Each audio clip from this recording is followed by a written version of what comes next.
أشهد أن لا إله إلا الله وحده لا شريك له وأشهد أن محمدًا عبده ورسوله أما بعد فأعوذ بالله من الشيطان الرجيم بسم الله الرحمن الرحيم الحمد لله رب العالمين الرحمن الرحيم مالك يوم الدين إياك نعبد وإياك نستعين اهدنا الصراط المستقيم صراط الذين أنعمت عليهم غیر المغضوب علیہم ولا الضالین۔ قابل احترام صدر اجلاس اور معزز حاضرین جلسہ، خاکسار کی تقریر کا عنوان سیرت حضرت مسیح موعود علیہ السلام حقوق العباد کے آئینے میں اپنے اور غیروں سے حسن سلوک ہے۔ سامعین حضرات، مذہب اسلام جس کی پیروی کا ہمیں شرف حاصل ہے، وہ مذہب ہے جو اپنی حقیقت کے اعتبار سے سب سے کامل اور مکمل مذہب ہے، جس کے ذریعے اللہ تعالیٰ نے اپنی نعمتوں کو مکمل کیا، جس کی شریعت تمام مذہبی کتب سے افضل اور اعلیٰ اور تمام روحانی اور اخلاقی اور حقیقی علوم کا سرچشمہ ہے۔ اس عظیم الشان مذہب کی تمام تعلیمات کا لب لباب اگر دو الفاظ میں بیان کرنا ہو تو وہ حقوق اللہ اور حقوق العباد ہے۔ اللہ تبارک و تعالی قرآن مجید کی سورہ نساء میں فرماتا ہے وَعَبُدُوا اللَّهَ وَلَا تُشْرِكُوا بِهِ شَيْئًا وَبِالْوَالِدَيْنِ إِحْسَانًا وَبِذِي الْقُرْبَى وَالْيَتَامَى وَالْمَسَاكِينِ وَالْجَارِ ذِي الْقُرْبَى وَالْجَارِ الْجُنُبِ وَالصَّاحِبِ بِالْجَنبِ وَابْنِ السَّبِيلِ وَمَا مَلَكَتْ أَيْمَانُكُمْ إِنَّ اللَّهَ لَا يُحِبُّ مَنْ كَانَ مُخْتَالًا فَخُورًا، یعنی کہ اللہ کی عبادت کرو اور کسی چیز کو اس کا شریک نہ ٹھہراؤ، اور والدین کے ساتھ احسان کرو، اور قریبی رشتہ داروں سے بھی، اور یتیموں سے بھی، اور مسکین لوگوں سے بھی، اور رشتہ دار ہمسایوں سے بھی، اور غیر رشتہ دار ہمسایوں سے بھی، اور اپنے ہم جلیسوں سے بھی، اور مسافروں سے بھی، اور ان سے بھی جن کے تمہارے داہنے ہاتھ مالک ہوئے احسان کا سلوک کرو۔ یقیناً اللہ اس کو پسند نہیں کرتا جو تکبر اور شیخی بگھارنے والا ہو۔ یہاں اللہ تعالیٰ نے حقوق اللہ اور حقوق العباد کو مختصر اور جامع رنگ میں بیان فرماتے ہوئے ہمیں ان دونوں قسم کے حقوق کو پورا کرنے کی تلقین کی ہے۔ بانی جماعت احمدیہ حضرت مرزا غلام احمد قادیانی علیہ السلام مذہب اسلام کی اسی عظیم خصوصیت کا ذکر کرتے ہوئے فرماتے ہیں خدا تعالیٰ کی راہ میں زندگی کو وقف کرنا جو حقیقت اسلام ہے دو قسم پر ہے۔ ایک یہ کہ خدا تعالیٰ کو ہی اپنا معبود اور مقصود اور محبوب ٹھہرایا جائے، دوسری قسم کی راہ میں زندگی وقف کرنے کی یہ ہے کہ اس کے بندوں کی خدمت اور ہمدردی اور چارہ جوئی اور بار برداری اور سچی غمخواری میں اپنی زندگی وقف کر دی جاوے، دوسروں کو آرام پہنچانے کے لیے دکھ اٹھاویں اور دوسروں کی راحت کے لیے اپنے پر رنج گوارا کر لیں۔ ہمارے پیارے آقا سیدنا حضرت اقدس محمد مصطفیٰ احمد مجتبیٰ صلی اللہ علیہ وسلم نے بھی اپنے عمل سے، اپنے کردار سے اور اپنی ہدایات کے ذریعے اسلام کی یہی تعریف سکھائی ہے۔ آپ صلی اللہ علیہ وسلم نے جہاں ہمیں خدا تعالیٰ کی ذات میں فنا ہو کر خالص اسی کا ہو جانے، اس کی توحید پر ایمان لانے اور اس کی عبادت میں مہو ہو جانے کی تلقین کی ہے، وہیں اللہ تعالیٰ کے بندوں کے حقوق کی ادائیگی کی طرف بھی بے شمار مقامات پر ہمیں توجہ دلائی ہے، کبھی یہ کہہ کر کہ خلقت اللہ تعالیٰ کا کنبہ ہے، کبھی یہ فرما کر کہ مسلمان وہی ہے جس کی زبان اور ہاتھ سے اس کا بھائی محفوظ رہے، اور کبھی یہ تمثیل بیان کر کے کہ قیامت کے روز اللہ تعالیٰ اپنے بندے سے سوال کرے گا کہ میں بھوکا تھا، پیاسا تھا، بیمار تھا، تم نے میری بھوک اور پیاس نہیں مٹھائی اور میری عیادت نہیں کی۔ بندہ کہے گا یا اللہ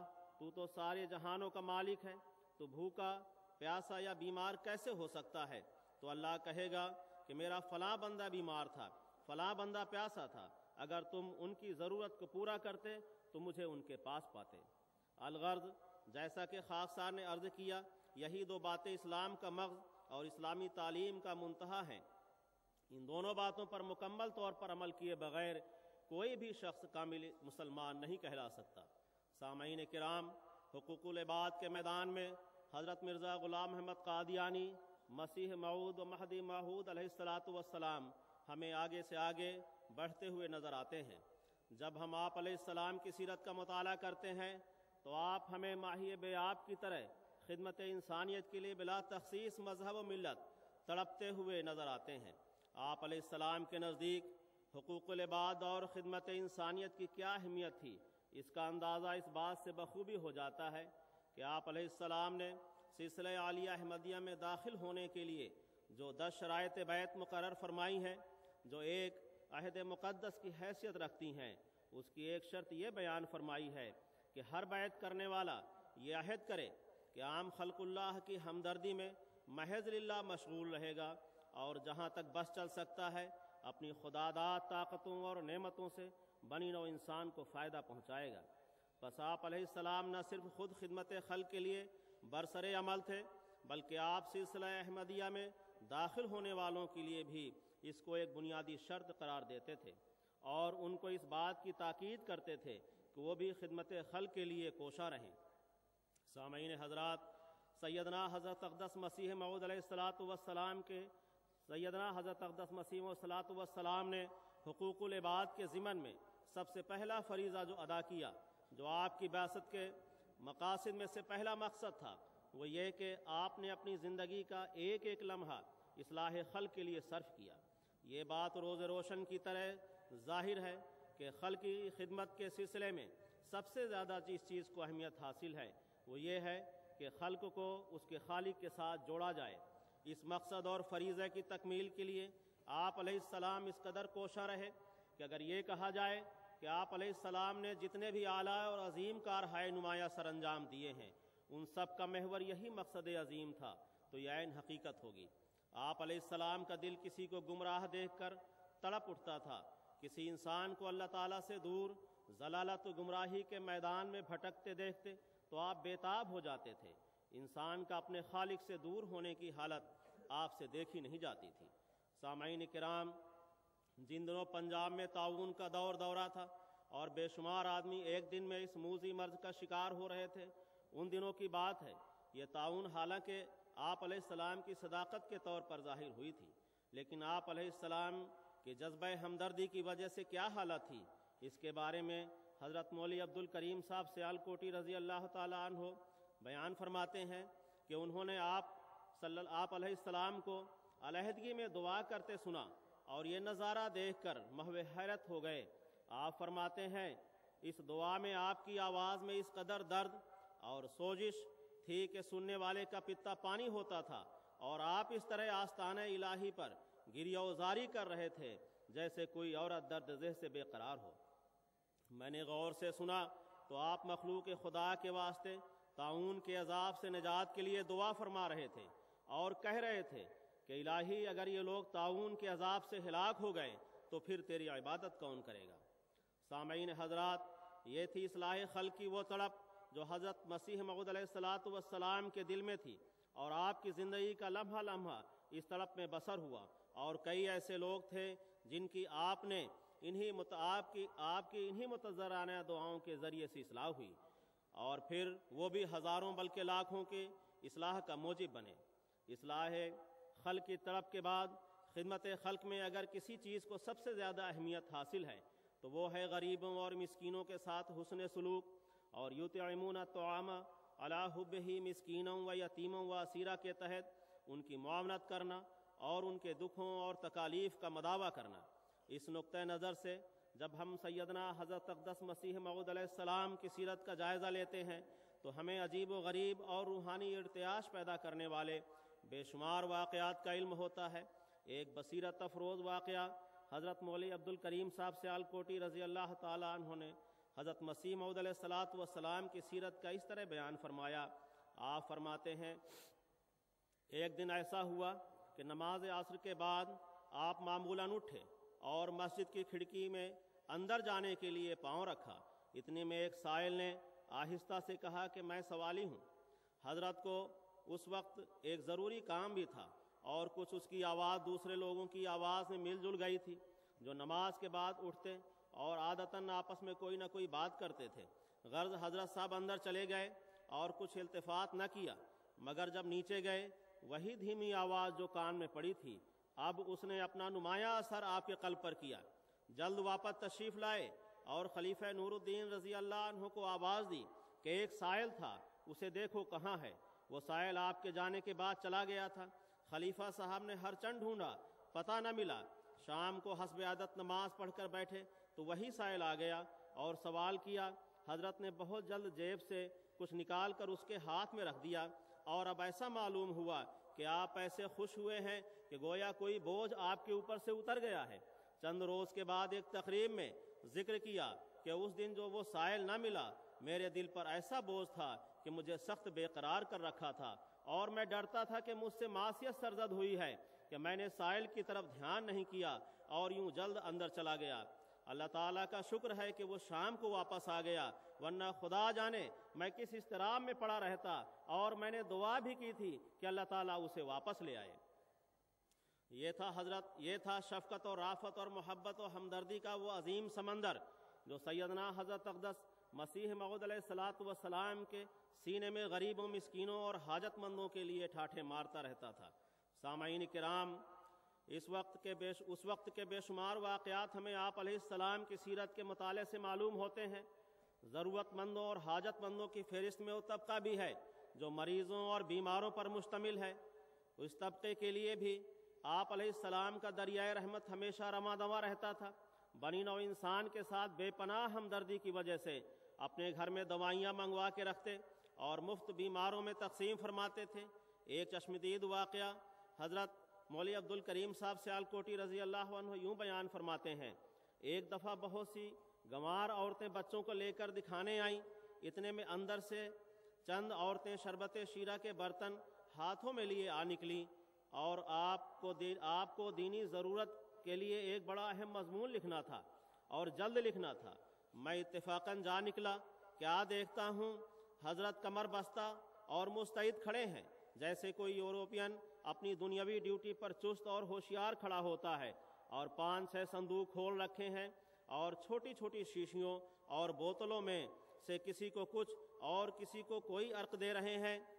اور کوئی 3 گھنٹے تک یہی بازار لگا رہا اور اسپتال جاری رہا۔ فراغت کے بعد میں نے عرض کیا، حضرت یہ تو بڑی زحمت کا کام ہے اور اس طرح بہت سا قیمتی وقت ضائع ہو جاتا ہے۔ اللہ کی شان اور تمانیت سے مجھے جواب دیتے ہیں کہ یہ بھی تو ویسا ہی دینی کام ہے، یہ مسکین لوگ ہیں، یہاں کوئی اسپتال نہیں ہے، میں ان لوگوں کی خاطر ہر طرح کی انگریزی اور یونانی دوائیں منگوا رکھا کرتا ہوں جو وقت پر کام آ جاتی ہیں، اور فرمایا یہ بڑا ثواب کا کام ہے۔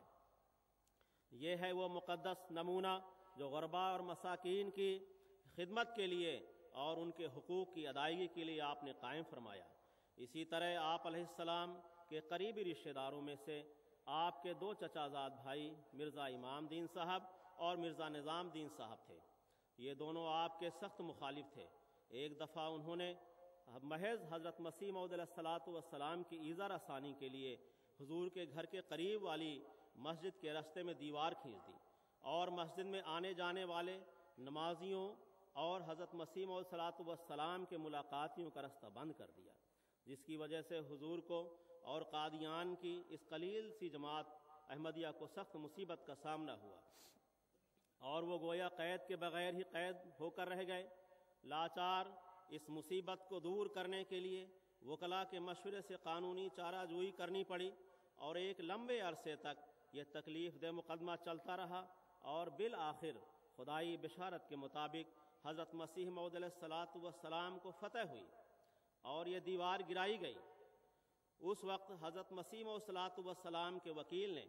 حضور سے اجازت لینے بلکہ اطلاع تک دینے کے بغیر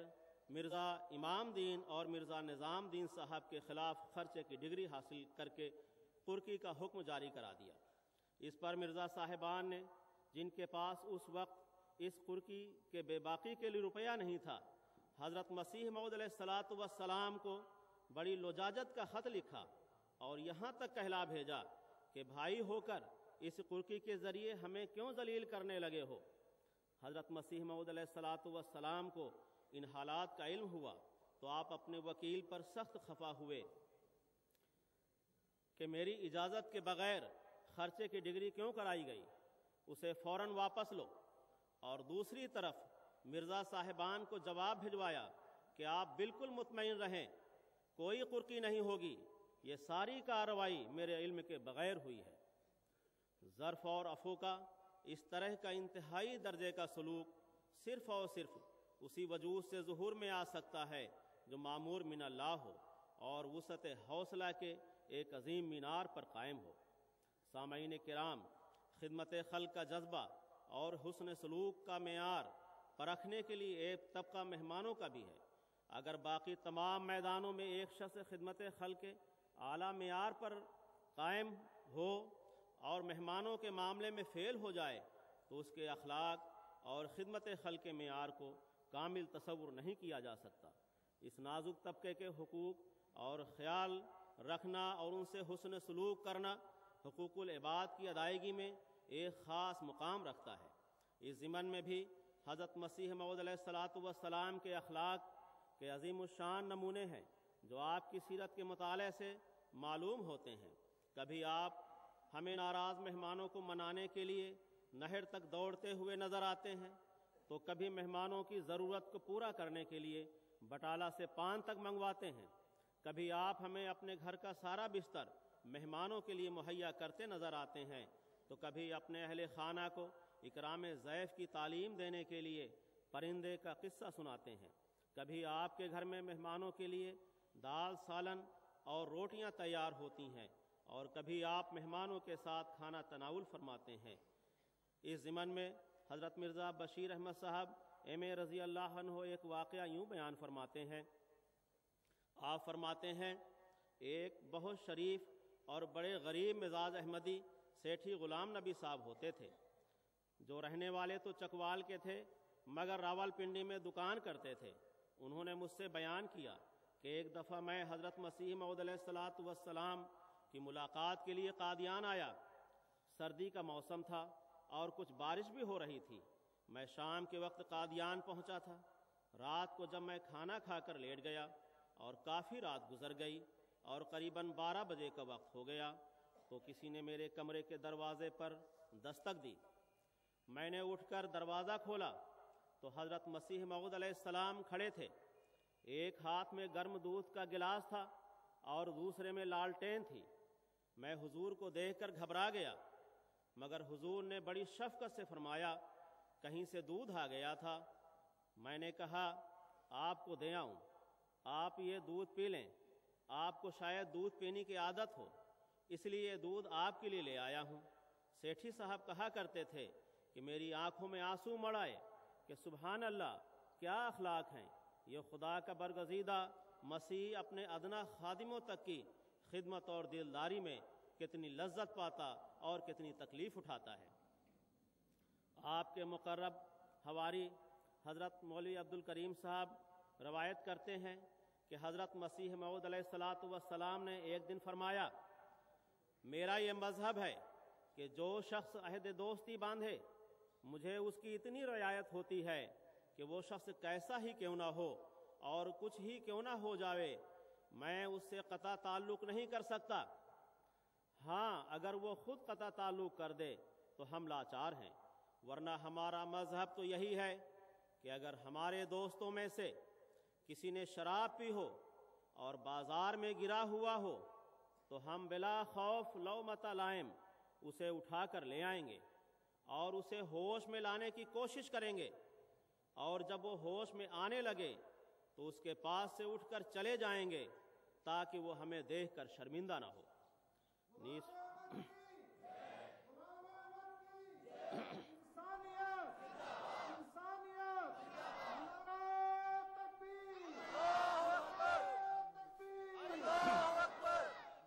نیز فرمایا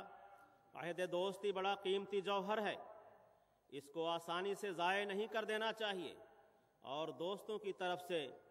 کیسی ہی ناگوار بات پیش آئے اس پر اغماض اور تحمل کا طریق اختیار کرنا چاہیے۔ سامعین کرام، اپنوں کے ساتھ، اپنے رشتہ داروں کے ساتھ، اپنے ہم جلیسوں کے ساتھ حسن سلوک کرنا اور ان کے حقوق کی ادائیگی میں فعال اور مستعد رہنا، یہ تو بعض کے نزدیک ایک فطری امر ہو سکتا ہے، لیکن قربان جائیں اس مامور حق پر جس نے اپنے دشمنوں کے ساتھ بھی دوستوں جیسا سلوک کیا۔ وہ دشمن جو آپ پر کفر کے فتوے لگاتے تھے، آپ کا نام دجال اور کذاب رکھتے تھے، آپ کے اوپر جھوٹے مقدمات دائر کرتے تھے، ان دشمنوں کے ساتھ شفقت کا سلوک کرنا بڑے دل گردے کا کام ہے۔ ایک بار قادیان میں ایک شخص جو سلسلے کا بہت بڑا دشمن تھا اور اس کی تحریک سے حضرت حکیم الامت اور بعض دوسرے احمدیوں پر خطرناک فوجداری کا جھوٹا مقدمہ دائر ہوا تھا، اور ہمیشہ وہ دوسرے لوگوں کے ساتھ مل کر احمدیوں کو تنگ کیا کرتا تھا اور گالیاں دیتے رہنا تو اس کا ایک معمول تھا۔ عین ان ایام میں جبکہ مقدمات دائر تھے، اس کے بھتیجے کی بیوی کے لیے مشک کی ضرورت پڑی، اور کسی دوسری جگہ سے یہی نہیں کہ مشک ملتا نہیں تھا، بلکہ یہ بہت قیمتی چیز تھی۔ وہ حضرت مسیح موعود علیہ السلام کے دروازے پر گیا اور مشک کا سوال کیا۔ حضرت مسیح موعود علیہ السلام اس کے پکارنے پر فوراً ہی تشریف لے آئے اور اسے ذرا بھی انتظار میں نہ رکھا، اس کا سوال سنتے ہی فوراً اندر تشریف لے گئے اور کوئی نصف تولہ کے قریب مشک لا کر اس کے حوالے کر دی۔ اسی طرح یہاں قادیان میں ہی ایک کٹر قسم کے انسان تھے جو آپ علیہ السلام کی مخالفت میں ہمیشہ پیش رہتے تھے۔ جب آپ علیہ السلام نے مینارۃ المسیح کی بنیاد رکھی تو ڈپٹی کمشنر گرداسپور کے پاس شکایت کی گئی کہ اس مینار کی تعمیر روک دی جائے، اور اس کے لیے ایک فضول عذر پیش کیا۔ ڈپٹی کمشنر صاحب نے حکومت کے عام طریق کے مطابق یہ شکایت مجسٹریٹ صاحب علاقے کے پاس رپورٹ کے لیے بھجوا دی۔ یہ ڈپٹی صاحب قادیان آئے تو حضرت مسیح موعود علیہ السلام سے ملے اور مینار کی تعمیر کے متعلق حالات دریافت کیے۔ حضرت مسیح موعود علیہ السلام نے فرمایا کہ ہم نے یہ مینار کوئی سیر و تفریح یا تماشے کے لیے نہیں بنایا، بلکہ محض ایک دینی غرض کے لیے بنایا ہے، تاکہ ہمارے حضرت صلی اللہ علیہ وسلم کی ایک پیش گوئی پوری ہو، اور تا ایک بلند